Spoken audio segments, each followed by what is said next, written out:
Governor of Alberta, Salma Lakhani, and the Honourable Danielle Smith, Premier of Alberta.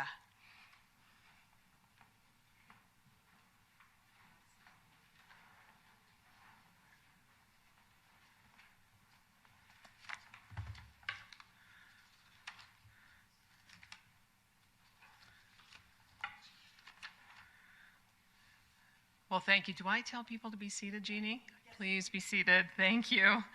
We're doing this in a little bit of a different order than usual because we do have two different swearing-ins today, but let's begin.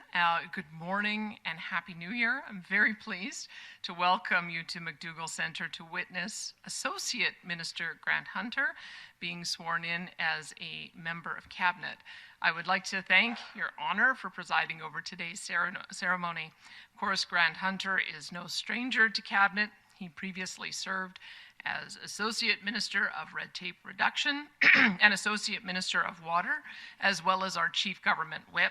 He's been an MLA since 2015, bringing more than a decade of experience across a variety of roles.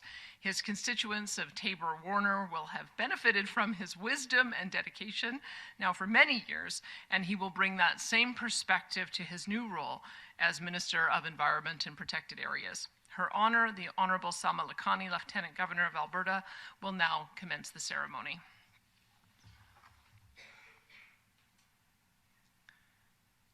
I'm just looking. Do I have a seat now, Jeannie?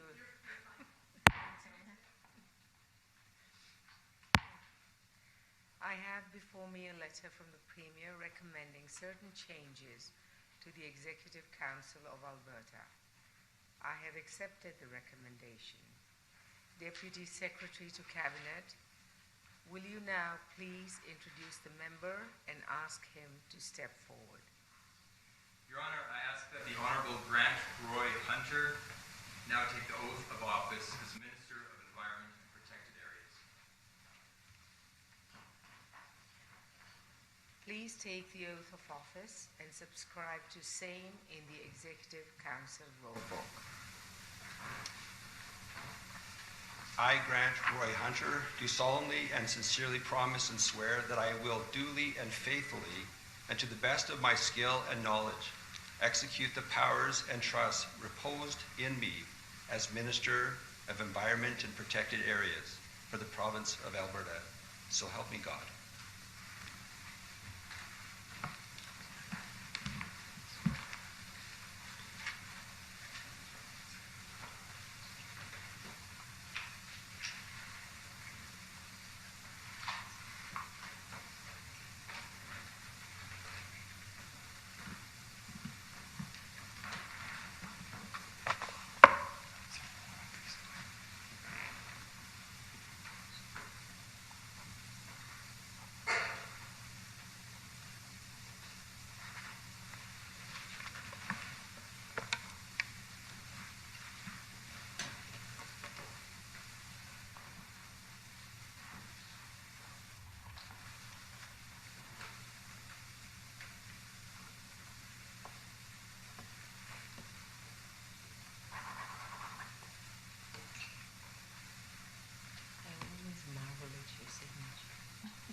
Charles III, by the grace of God, King of Canada and his other realms and territories, head of the Commonwealth. To all to whom these presents shall come, greeting. Know ye that having confidence in the loyalty, integrity, and ability of the Honourable Grant Roy Hunter, ECA, of Warner, in the province of Alberta, I, under and by virtue of the power in me vested in that behalf, do appoint the said Honourable Grant Roy Hunter, ECA, to be Minister of Environment and Protected Areas for the province of Alberta, to have and to hold with all and every the powers, privileges, authority, and advantages to the said office of Minister of Environment and Protected Areas by right and by law appertaining. In testimony whereof, I have caused these letters to be made patent and the great seal of the province of Alberta to be hereunto affixed. Witness the Honorable Salma Lakhani, Lieutenant Governor of the province of Alberta, in our city of Calgary, in our said province, this 2nd day of January 2026, and in the 4th year of His Majesty's reign, by command. Congratulations, Master, and I wish you well in your endeavors.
Please rise as we welcome the Honorable Danielle Smith, Premier of Alberta, or stay standing, I guess, in this case.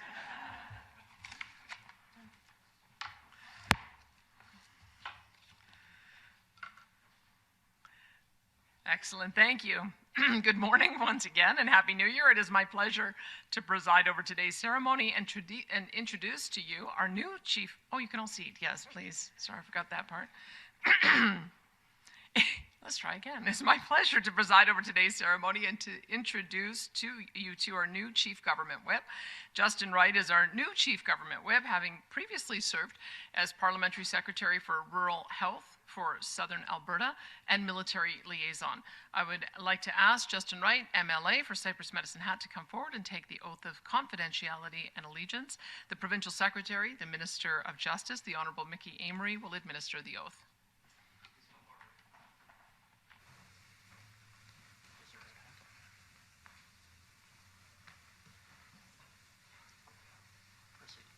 I, Justin Tyler Wright, do solemnly swear that I will serve His Majesty truly and faithfully in His Majesty's province of Alberta.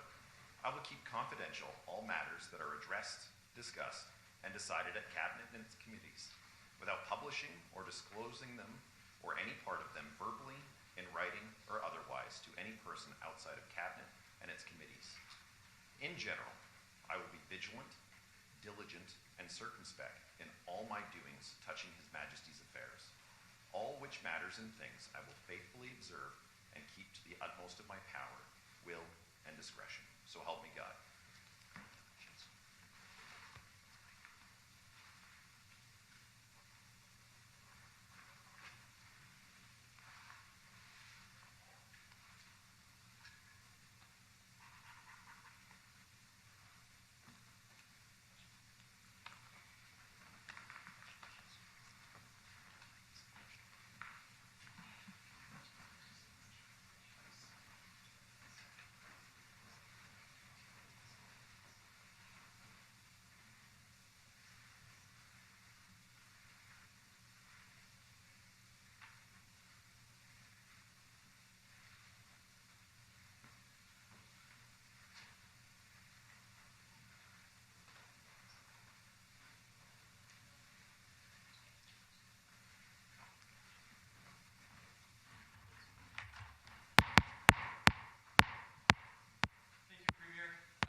Chief Government Whip Wright. This marks the closure of the formal ceremony. Please join us for refreshments outside the room. Thank you again, everyone, and enjoy the rest of your day.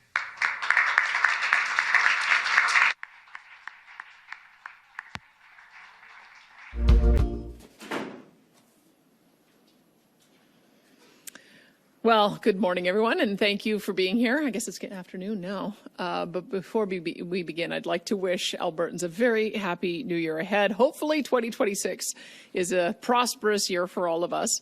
As you know, earlier this week, we announced that the Honourable Rebecca Schulz, who was serving our province as Minister of Environment and Protected Areas, would be resigning from her cabinet position. Rebecca has served her province as a cabinet minister for over 6 years with distinction in a number of extremely challenging files. She served as Minister of Children's Services, as Minister of Municipal Affairs, and, as I said, most recently as Minister of Environment and Protected Areas. She will continue to serve her constituents with diligence and a deep-seated love for her community. And I know that she will continue to bring a valuable perspective to caucus until she departs in May. This morning, we had the opportunity to witness Her Honour, the Honourable Salma Lakhani, Lieutenant Governor of Alberta, preside over the swearing-in of Minister Grant Hunter, who has taken on the role of Minister of Environment and Protected Areas. Grant Hunter is also no stranger to Cabinet. He previously served as Associate Minister of Red Tape Reduction and Associate Minister of Water, as well as our Chief Government Whip. He's been an MLA since 2015, bringing more than a decade of experience across a variety of roles. His constituents of Tabor-Warner have benefited from his wisdom and dedication, and he will bring that same perspective to his new role as Minister of Environment and Protected Areas. We also witnessed the swearing-in of Justin Wright, our new Chief Government Whip. He's continuing to serve as Parliamentary Secretary for Rural Health for Southern Alberta, as well as the Military Liaison for our UCP caucus. And he will be an excellent asset to our caucus leadership team and will hold the critically important role of working with caucus members and ensuring that the voices of their constituents are heard. As we start a new year, our government remains focused on making life better for Albertans. We will continue executing the mandate given to us by Albertans to build an economy that continues to attract record investment, create jobs, and to improve services that Albertans depend on, like healthcare and education. Thank you, and I'm happy to take questions. Awesome. We'll start off with questions here in the room. We'll take one question, one follow-up. Please make sure to state your name and outlet before asking your question, and we'll get to the phones after in the room. Go ahead first at the mic. Hi, I'm Matt Skase, Globe and Mail. Premier, last week it surfaced through court documents that a former AHS board member was surveyed, photographed, and harassed. He, of course, is a witness in support of former AHS CEO Athana Mentzelopoulos in the lawsuit over healthcare procurement contracts. You'll also recall that my colleague was photographed and harassed last year for her reporting on this. Does it concern you that people involved in this case are being intimidated? Well, I know nothing about it, so that'll be a question, I suppose, for the courts. Do you have anything to say about harassment? It's before the courts, so I'd rather not comment on it until it gets resolved. Yeah, it's a live, active court case, and so I tend not to comment on those. Okay. Thanks, Matt. We'll go ahead to our next question. All right, I'm Felix Gagnier from Radio Canada. So Nordback Mining has revised their proposal for the Grassy Mountain mine with a smaller footprint and some more environmental protection, and we are starting to see some ads from the company promoting the project online. Do you expect them to submit a formal application in 2026? Well, I would. There were 4 mining projects, as you recall, that were considered advanced mining projects that were allowed to continue on through the process, and Grassy Mountain was one of them. We've been very clear about the kind of expectations that we have from an environmental point of view, and so I would hope that they'll be able to meet all of the rigorous and environmental requirements. What I would say is that we heard loud and clear that beyond these 4 advanced projects, Albertans just simply do not want mining development on what has been described as Category 2 lands. That was one of the things that had been changed in the past. And so we have been working on buying back that freehold mineral rights and buying back those leases in order to make sure that Albertans are in possession of those leases so that it will be up to a future government to decide whether or not they want to develop that. But we have, I believe, taken back 30,000 hectares of development in or potential development, and we're going to continue working with companies to ensure that's the case. But as for the advanced projects, I'll allow them to go through the process. And do you support the idea of a mine such as Grassy Mountain in the part of the in this part of the eastern slope of the Rockies? Well, it was a mine that my understanding was in operation back in the 50s. And when 4 advanced mine projects were declared to be able to continue going through the process, they were one of them. So I'll allow them to continue to go through the process. But what I heard was that greenfield development on Category 2 lands was something that Albertans were very reluctant to give approval to, which is why we've changed the policy and we bought back the leases and the freehold on those lands so that they don't get developed. All right, thank you. Thank you. Hi, Tim Brooks, CTV. Hey.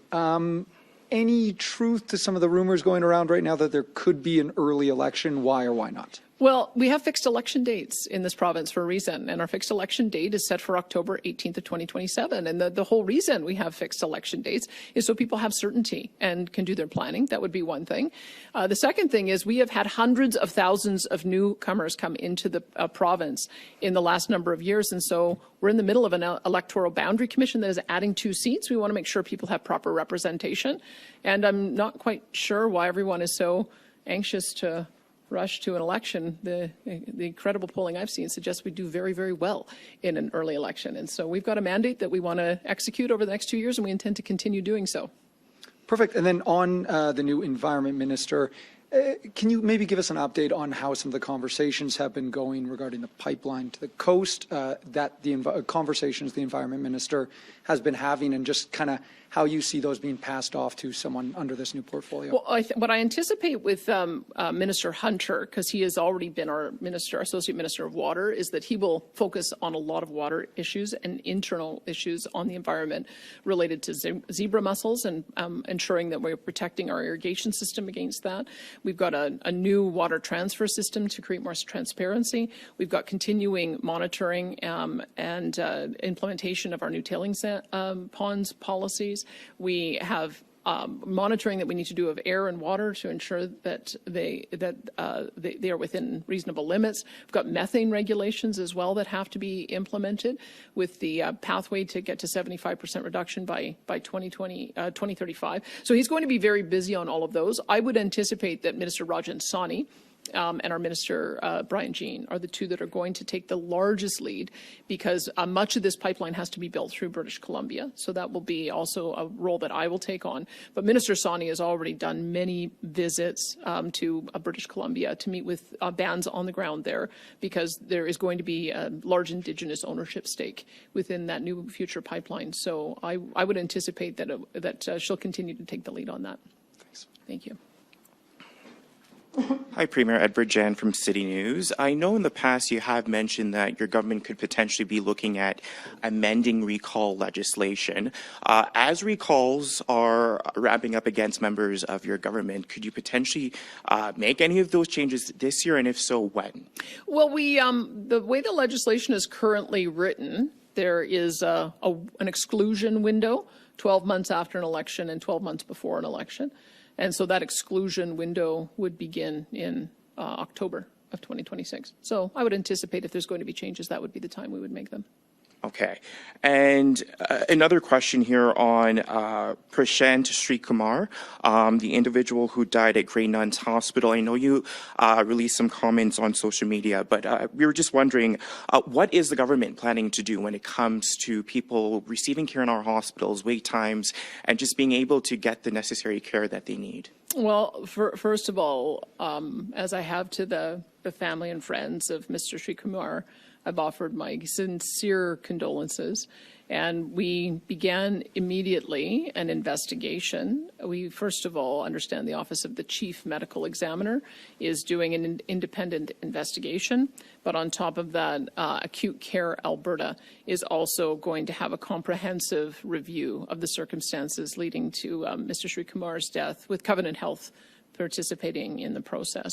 And so we are going to await the outcome of both of those investigations, and we'll have more to say once we understand the circumstances better. Hi, Premier. Dane Patterson, the Canadian Press. Just asking a question from my colleague. They'd interviewed Peter Guthrie, and they'd said that Guthrie had said they were working, that you folks are working quickly to get their new, or they're working quickly to get their new party up and running. because they're worried that you will try to preempt their organizing by calling a spring election. I know you already talked about that a little bit. Just want to contextualize with this a bit and see what your response is to that. Well, we have a fixed election date, October 18th of 2027. We have an electoral boundaries commission that is doing their work and going to add 2 new seats to adjust for the fact that we've had hundreds of thousands of newcomers come into our province. And so our intention is to continue to work for the next 2 years on the mandate that we were elected to govern on. I mean, we have fixed election dates for a reason, and we have 4-year mandates for a reason. And so we intend to continue to fulfill our mandate. And on the water main break here in Calgary, what can you tell Calgarians who are frustrated by water restrictions again? Oh, boy, frustration doesn't begin to describe what we're seeing with what happened in Calgary. You know, Calgary had years where they were having a much higher level of water leakage than any other municipality. You can go and ask Bill about that. They were having 20% leakages out of their water system. And yet after the floods, for 10 years, they didn't bother to do any investigation on the water main. And you have to ask the question, well, who was the mayor after the floods of 2013 until he just decided to retire? And that was Naheed Nenshi. So when you look back on who is ultimately politically responsible for making sure that taxpayers of Calgary are having this critical infrastructure invested in, they have a water utility run by the city of Calgary. And all of this should have been identified early so that now subsequent mayors are not having to deal with it. So that's one frustration. And then another frustration is that after having 2 major shutdowns last year and hearing that there's an all clear, there apparently is an administrative report sitting on somebody's desk that the council hasn't even seen yet. And so I think that they need to cough up that report so we can understand what happened. I've got a council of my ministers that are watching this. We are prepared to help Minister Farkas and Mayor Farkas and his council in any way possible. But the seeds of the problem today, make no mistake, began under previous administrations. And so we want to ensure that there's a full review done here, and we intend to make sure that we are involved in every step of the way, and they've got to address these issues for the long term. I have a lot of confidence that Mayor Farkas understands the seriousness of this. I think he has done a tremendous job communicating under very difficult circumstances. But remember, he's only been here for 2 years, and so, or for 2 months. And so the problems that we're seeing today have a deep-seated problem going all the way back to 2014 and earlier. Thanks, Premier. Thank you. We have time for a few more questions. We're going to head over to the phones. Operator, could you put through our first caller, please? Karina Zapata from CBC News. Your line is open. Hi there. Thanks for taking my question. Just to also follow up on the water main break, can you speak more specifically to what kind of assistance might be available from the province? Well, I think, I'm looking at whether or not we need to have more direct oversight. We do oversight over a lot of other utilities. We do oversight over natural gas utilities, over electrical utilities, because we have found some problems in the ways in which they have been managed by local authorities. So that will be one of the things that we have to look at, is whether it's time for us to do more oversight over water utilities, whether or not we can have repair orders that we issue when it is pretty clear that you've got an outlier on water leakages that are occurring. One of the changes that we're making in our water policy is return flow credit, and that's what happens after water has been treated and goes back into the system, available for downstream users. We have an interest as a province in making sure there's a maximum amount of clean water flowing downstream from Calgary, so that would be another thing that we would have a look at. But let's remember, water systems are 100% at the moment municipal responsibility. They have a utility set up where ratepayers are paying on a regular basis to not only receive the water, but also ensure that the infrastructure is up to standard. They also have seen a massive increase in the amount of property taxes that they've paid over the intervening period. So even if the water rates were not enough to be able to manage infrastructure, this is core business of government, is to make sure that these things are prioritized. So I will be working with my ministers as we go through and wait to see the administrative report released, and we'll see what kind of additional oversight that we need to have in this area. And this is obviously a very expensive problem to fix. Could there be any financial help coming from the province? Obviously, understanding that you're saying this is a municipal jurisdiction. Well, I can tell you, when we put dollars now into municipal infrastructure, we have oversight. That is the reason why we have a joint committee now with Green Line. That one went off the rails, and we are at the table making sure that it doesn't go off the rails again. And so any dollars that we would put into assisting would come with a great deal more provincial oversight. So we're not at that point yet where we've made a decision on how we're going to go forward, but this has got to be unacceptable to the residents of Calgary. To have a pipe that was supposed to last 100 years fail now twice in 2 years, and to not know that it was coming and not know when we're going to see an end to the repairs or an end to the problems, that is a failure, quite frankly, of oversight. And so we're going to watch and see what the new council has to say about it when the report is released, and we'll talk with them at that time about how they're going to repair it for the long term. All right, and we have time for one last question. Operator, could you put through our next caller, please? Noah Brennan from Post Media Calgary. Your line is open. Hi there. I was just going to ask if you could just tell us a bit about your conversations with the city in recent days and what the province is doing kind of immediately just to support those response efforts. Yeah, so Mayor, I got a call at I think 10:38 at night from Mayor Farkas, and I thought, oh, he wouldn't be calling me unless there was something really urgent, and sure enough, it was. I also saw that he reached out to the Liberal MP as well, Corey Hogan, to make sure that the federal government was involved and aware of what was going on here. And we are on standby, just watching to see if they have any expertise of ours that they would that they need to tap into. It sounds like because the repairs were so new from last year that they do have a supply lined up and they've got the materials on site to be able to repair, which is great. But remember, we also build water infrastructure. Devin Dreeshen, our transportation minister, is involved through his department in building out water infrastructure in rural municipalities, 2 rural municipalities. So if there's any expertise that is needed there, then we are more than happy to provide that. At the moment, there has not been an ask, but this is, again, water in Calgary and Edmonton are on utilities, and this is the kind of thing that people pay their water rates for at pretty substantial rates in order to make sure that this work is done. And I think it should be unacceptable to Calgarians that they discovered last year that the pipe hadn't been monitored for more than 10 years, starting in 2014. And now, here we are a year later, going through exactly the same thing, which everybody feared is being out of water in the middle of winter when we're looking at potential minus 30 days ahead. So I can understand the frustration of Calgarians, and we are going to have to make sure that there's more provincial oversight so that this doesn't happen again. It might be interesting to you to call EPCOR and find out why it is they don't have these problems. Because when this happened last year, I called EPCOR to see, because they operate their water utility in a different way in the Edmonton area. And my understanding is that they have a proactive policy on maintaining their pipes. And so they didn't anticipate that they'd have these kinds of problems. So we might want to look at what other large municipal water systems, water utilities do to manage their assets, to make sure that we have comparable asset management happening at the City of Calgary. Thank you. And some city officials have indicated that this most recent break wasn't necessarily a huge surprise. Did it come as a surprise to you? Well, remember what happened last year. Like they worked diligently to get the pipe repaired in time for Stampede.